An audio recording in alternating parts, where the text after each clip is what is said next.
Assalamualaikum warahmatullahi wabarakatuh. Halo guys, ketemu lagi dengan aku Zahra Dinamala Ramadhani dari kelas 10 FPLB 2. Oke, di sini aku akan membandingkan dua jenis teks yang berbeda. Yang pertama cerpen dan yang kedua teks hikayat. Nanti dalam video aku akan menampilkan kedua kutipan teks tersebut, kutipan cerpen dan kutipan hikayat. Setelah ditampilkan kedua teks tersebut, aku akan menyebutkan perbandingan antara unsur intrinsik dalam cerpen dan unsur intrinsik dalam hikayat. Lalu yang kedua akan membandingkan nilai-nilai yang terdapat dalam cerpen dan nilai-nilai yang terdapat dalam hikayat. Yang terakhir membandingkan kebahasaan cerpen dan kebahasaan hikayat. Baiklah, langsung aja ke kutipan teksnya.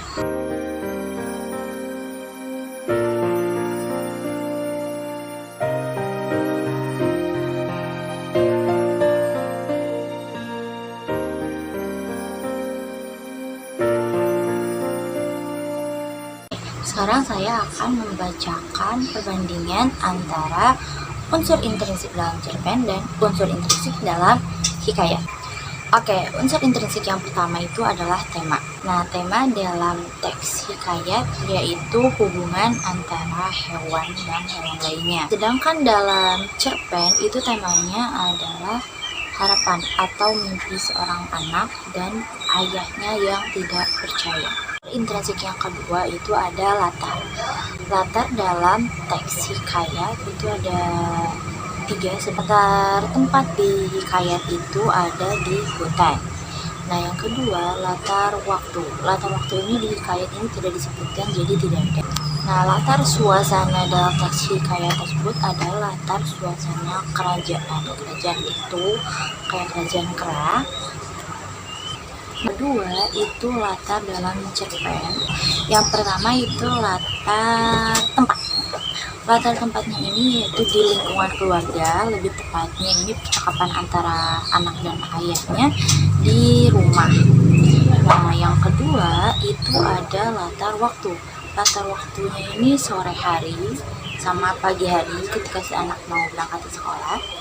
Dan yang ketiga yaitu latar suasana. Latar suasana ini sedih karena seorang ayah yang tidak percaya pada anaknya tentang mimpi si anak tersebut.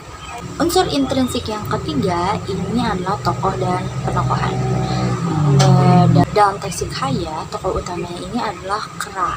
Dia dihadirkan sebagai seorang raja yang cerdas, tetapi dia ini terjebak oleh buah ara. Nah, sedangkan dalam cerpen, tokoh dan penokohannya ini, tokoh utamanya adalah seorang anak yang memiliki mimpi.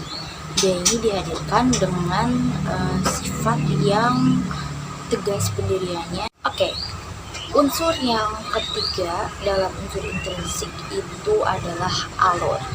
Dalam teks hikayat sendiri, dia itu menggunakan alur majur. Kenapa? Karena menceritakan dari sejak si rajanya ini yang awalnya Raja Kera yang awalnya raja, lalu ia itu dikalahkan dan mengasingkan diri. Kemudian cerpen ini menggunakan alur maju juga, yaitu tentang mimpi seorang anak atau harapan seorang anak, tetapi ayahnya ini tidak percaya dengan mimpi itu. Unsur intrinsik selanjutnya yaitu sudut pandang. Sudut pandang dalam teks hikayat yaitu orang ketiga. Kenapa? Karena dia ini nggak terlibat langsung dalam cerita tersebut. Dia hanya menceritakan tokoh-tokoh dalam teks hikayat tersebut. Dalam cerpen, sudut pandangnya ini menggunakan sudut pandang orang pertama karena dia terlibat langsung dalam cerita tersebut sebagai tokoh yang bernama Aku. Lalu selain beberapa unsur intrinsik tadi, unsur intrinsik selanjutnya yaitu gaya bahasa. Dalam teks hikayat, gaya bahasa yang digunakan ini cenderung formal atau klasik. Sedangkan dalam cerpen, gaya bahasa yang digunakan ini adalah gaya bahasa sehari-hari dan lebih modern, jadi lebih mudah dipahami. Unsur intrinsik yang terakhir itu adalah amanat. Amanat dari teks hikayat yaitu jangan tergesa-gesa atau coba dalam mengambil keputusan. Amanat yang dapat diambil dalam cerpen yaitu pentingnya kepercayaan dan keyakinan diri dalam menggapai mimpi meskipun orang-orang di sekitar kita tidak mendukung. Sekarang kita akan membandingkan nilai-nilai kedua teks tersebut. Dalam teks hikayat, nilai moral yang terkandung yaitu kesabaran dan kehati-hatian. Sedangkan dalam cerpen itu terkandung nilai moral tentang keyakinan dan tidak menyerah pada mimpi. Yang terakhir, membandingkan kebahasaan dalam kedua teks tersebut. Yang pertama adalah teks hikayat. Teks hikayat ini menggunakan bahasa yang lebih klasik. Sedangkan dalam cerpen ini menggunakan bahasa yang lebih sederhana dan langsung, serta menggunakan dialog sehari-hari, sehingga realistis dan kita juga lebih mudah memahami. Baiklah, terima kasih telah menonton videonya. Cukup sekian tentang perbandingan antara teks cerpen dan teks hikayat tadi. Terima kasih atas perhatiannya dan mohon maaf apabila ada kesalahan. Wassalamualaikum warahmatullahi wabarakatuh.